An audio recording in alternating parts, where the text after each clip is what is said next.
जी अस्सलाम वालेकुम। इस वीडियो में मैं एक्सप्लेन करूंगा कि रिटेल एप्लीकेशन का प्राइस ग्रुप का मॉड्यूल जो है ये हम कैसे यूज़ कर सकते हैं। ये मॉड्यूल बेसिकली दो डिफरेंट पर्पसेस के लिए यूज़ हो सकता है। नंबर वन ये कि अगर हम अपने डिफरेंट प्राइस लेवल्स रख रहे हैं अपनी शॉप पे for different customers, for example wholesale के लिए डिफरेंट रेट है, रिटेल के लिए डिफरेंट रेट है, और कोई स्पेशल कैटेगरी है उसके लिए डिफरेंट रेट्स हैं। तो हम उस पर्पज़ के लिए अपनी सेम आइटम्स के डिफरेंट प्राइसेस डिफाइन कर सकते हैं। एंड सेकेंड पर्पज इज कि अगर हम अपने स्टोर पे कुछ डिस्काउंट्स ऑफर वगैरह लगा रहे हैं और हम एक स्पेसिफिक टाइम पीरियड के लिए या लिमिटेड टाइम पीरियड के लिए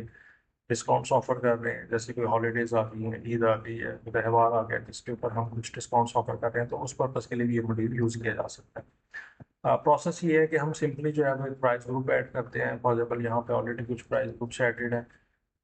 हमने कोई नया प्राइस ग्रुप ऐड करना होगा तो हम फॉर एग्जाम्पल ये न्यू प्राइस ग्रुप है, हम यहाँ पे उसको सिंपली नाम देंगे और उसकी रेंज बता देंगे कि यह लिमिटेड है या स्पेसिफिक डेट रेंज के अंदर है।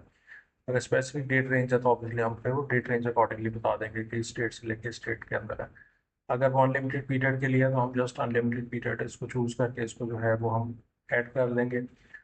वंस एडेड, तो इस ग्रुप के अंदर आइटम्स को ऐड करने के लिए हम यहाँ पे उस ग्रुप को चूज करेंगे। One process to add item in that but specific group is कि आप उसको बाई नेम सर्च करें और यहाँ पे उस आइटम्स को जो है वो यहाँ पे ऐड कर दें। सेकंड है कि आप बारकोड से स्कैन करके एक आइटम ऐड करें, या आप सर्च आइटम्स का मॉड्यूल यूज़ करें और यहाँ से आइटम्स को सर्च करके यहाँ से ऐड करें। Another process to bulk upload, कि आप यहाँ पे नीचे लोड ऑल आइटम्स पे क्लिक करें और सारी आइटम्स एक दफ़ा आपकी यहाँ अपलोड के यहाँ पे अपलोड हो जाएंगी, शो हो जाएंगी। इसमें अगर आपने उन आइटम्स को ऑलरेडी कैटेगराइज किया हुआ है बेस्ड ऑन कैटेगरी, सब कैटेगरी, ब्रांड, तो यहाँ आपके पास ऑप्शन अवेलेबल है कि अगर आप अप्लाई करना चाह रहे हैं कि जी इनको मैं सिर्फ सिर्फ कॉस्मेटिक्स आइटम्स के ऊपर, मैं इसको जो है किचन केयर आइटम्स के ऊपर, या मैं इसको होम केयर आइटम्स के ऊपर,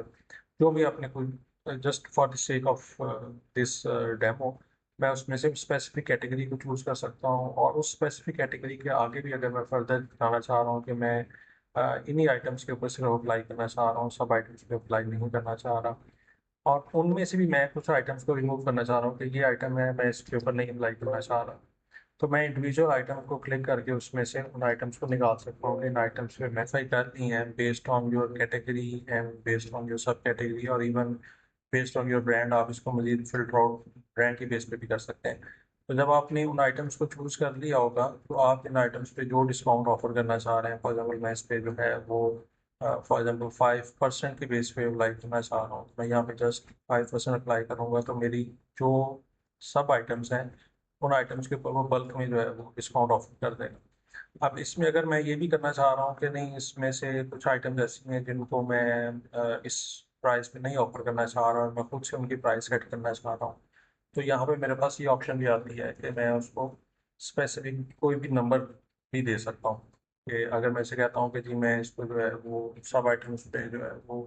10 रुपीज़ का फिक्स डिस्काउंट लगाना चाह रहा हूँ, तो मेरे पास ये ऑप्शन भी अवेलेबल है। जो जिस तरीके से भी मैं अप्लाई करना चाहता हूँ मैं अप्लाई कर सकता हूँ। तो मैं यहाँ पे बल्क में डिस्काउंट्स ऑफर लगाऊंगा और इस पूरे ग्रुप को मैं यहाँ पे सेव कर दूंगा, तो ये मेरा पूरे का पूरा जो न्यू प्राइस ग्रुप है ये सेव हो जाएगा। और इसको लेटर ऑन अगर मैंने यहाँ पे ओपन करना होगा कि मेरी न्यू प्राइस ग्रुप के अंदर कौन सी आइटम्स हैं, तो उसी तरह से मैं ओपन करूँगा, यहाँ से प्राइस ग्रुप चूज करूँगा, यहाँ पे लोड एक्टिव आइटम्स पे क्लिक करूँगा, तो वो सिर्फ वो वाले आइटम उसने उठा के लेके आया जिनके ऊपर मैंने अप्लाई किया हुआ है अपना डिस्काउंट। अब इस डिस्काउंट को अगर मैंने एसोसिएट करना हो अपने सेल वाले पर्सन के साथ, तो मैं अपने एम्प्लॉय पे जाऊँगा, वहाँ पे मैंने अपने सेल्स पर्सन और दूसरे पर्सन ऐड किए हुए हैं, उनमें से चूज करके उसको यहाँ पे लॉगिन इन्फॉर्मेशन में मेरे पास ऑप्शन आएगी कि इसको मैंने प्राइस ग्रुप कौन सा एसोसिएट करना है। अगर तो मैं इसको कोई प्राइस ग्रुप एसोसिएट करता हूँ तो ये सिर्फ इस प्राइस ग्रुप के अंदर रहते हुए अपनी जो सेलिंग वाला पेज होगा वो इस प्राइस ग्रुप से प्राइसेस को पिक करेगा। और अगर मैं उसको ये ऑप्शन देता हूँ कि ये at the time of making sale ये अपना प्राइस ग्रुप जो है वो चेंज कर सकता है, तो यहाँ पे आएगी ऑप्शन ये नीचे, allow to change the price group during sale. अब इसमें ये होगा कि जब वो पर्सन बिलिंग वाले पेज पे होगा, फॉर एग्जाम्पल इस वाले पेज पे, तो यहाँ इसके पास ये ऑप्शन आएगी कि एडमन तो उसको हमने एसोसिएट किया हुआ था, लेकिन अगर उसके अलावा at the time of making sale वो कोई भी अपना प्राइस ग्रुप चेंज करता है, तो प्राइस ग्रुप चूज करने के बाद जब वो आइटम को यहाँ से ऐड करेगा, तो उस आइटम की जो प्राइस है वो अकॉर्डिंग टू प्राइस ग्रुप को उठा के लेके आएगा सिस्टम। यदि ये वाला जो प्राइस ग्रुप इस वक्त सिलेक्टेड है, मैंने इस वक्त जो आइटम चूज की है या स्कैन की है या सर्च करके ऐड की है, इसकी जो प्राइस है according to that price group होगी। तो मेरे पास यहाँ पे ऑप्शन अवेलेबल होती है कि अगर मैं उसको होल सेल में करना चाह रहा हूँ तो मैं होल सेल चूज करूँगा,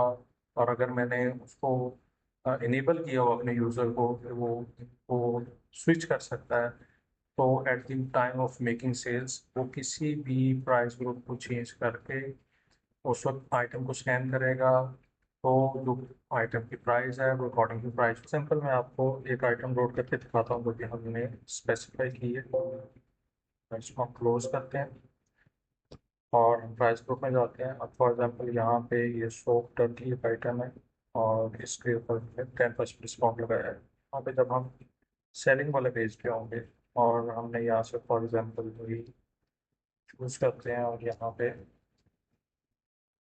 आइटम को ऐड करते हैं, तो यहाँ पे ऑटोमेटिकली आप देखें कि वो आइटम के ऊपर उसने डिस्काउंट ऑटोमेटिकली अप्लाई कर दिया। तो इस तरह अगर हमने यहाँ से प्राइस चेंज कर देते हैं, मैं एडमिन पे चला जाता हूँ लेट्स सपोज, या इसको मैं क्लियर करके दोबारा ओपन करता हूँ और यही आइटम एट डिफरेंट प्राइस पर सेल करते हैं इसको, जिसको बाई डिफॉल्ट एडमिन मिला हुआ है, और यहाँ पे मैंने उसी आइटम को दोबारा स्कैन किया तो यहाँ पे उसने डिस्काउंट अप्लाई नहीं किया। तो इस तरह हम अपने डिफरेंट प्राइस ग्रुप्स डिफाइन कर सकते हैं और प्राइस ग्रुप्स को हम अपने सेलिंग पर्सन के साथ एसोसिएट कर सकते हैं, और जब उनके साथ एसोसिएटेड होंगे तो वो अपने इस प्राइस ग्रुप के अकॉर्डिंगली सारी सेलिंग वगैरह जो परफॉर्म करेंगे, और जो आइटम्स की प्राइसेस हैं वो according to our sale prices system जो है वो पिक करेगा।